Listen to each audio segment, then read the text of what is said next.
Okay, Acts chapter 14.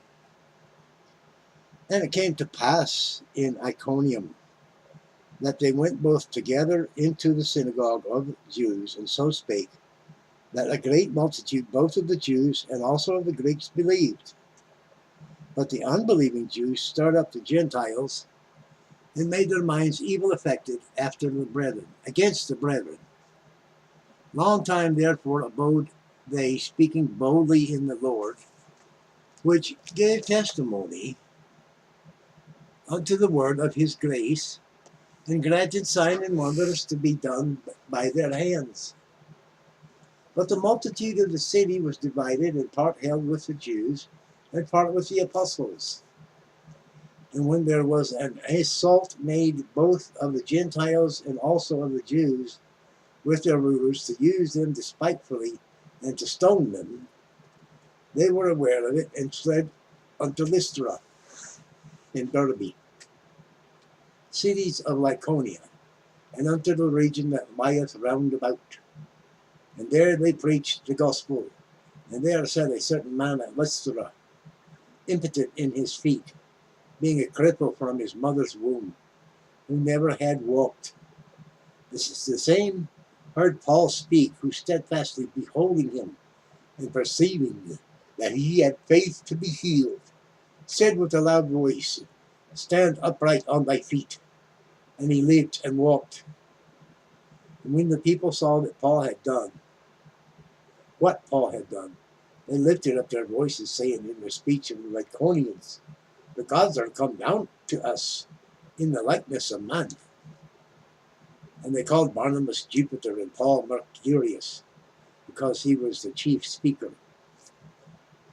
Then the priest of Jupiter, which was before their city, brought oxen and garlands unto the gates, and would have done sacrifice with the people, which when the apostles Barnabas and Paul heard of it, they rent their clothes and ran in among the people, crying out, and saying, Sirs, why do you do these things?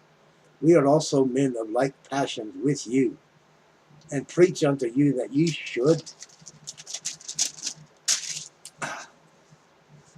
turn from these vanities unto the living God, which made heaven and earth and sea, and all things that are therein, who in times past suffered all nations to walk in their own ways. Nevertheless, he left not himself without witness, in that he did good and gave us rain from heaven and fruitful seasons, filling our hearts with food and gladness. And with these sayings scarce restrained they the people, that they had not done sacrifice unto them. And there came hither certain Jews from Antioch and Iconium, who persuaded the people, and having stoned Paul, drew him out of the city, supposing he had been dead. Howbeit, as the disciples stood round about him, he rose up and came into the city, and the next day he departed with Barnabas to Derbe. And when they had preached the gospel to that city, and had taught many, they returned again to Lystra, and to Iconium, and to Antioch, confirming the souls of the disciples, and exhorting them to continue in the faith, and that we must through much tribulation enter into the kingdom of God. And when they had ordained them elders in every church, and had prayed with fasting, they commended them to the Lord, on whom they believed. And after they had passed through Pisidia, they came to Pamphylia.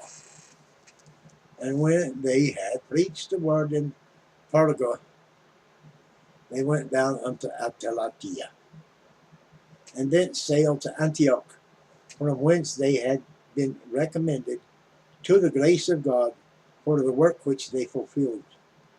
And when they were come and had gathered the church together, they rehearsed all that God had done with them, and how he had opened the doors of faith unto the Gentiles. And there they abode long time with the disciples. That concludes Acts chapter 14. Thank you for viewing. Like, share, comment, subscribe. Ta.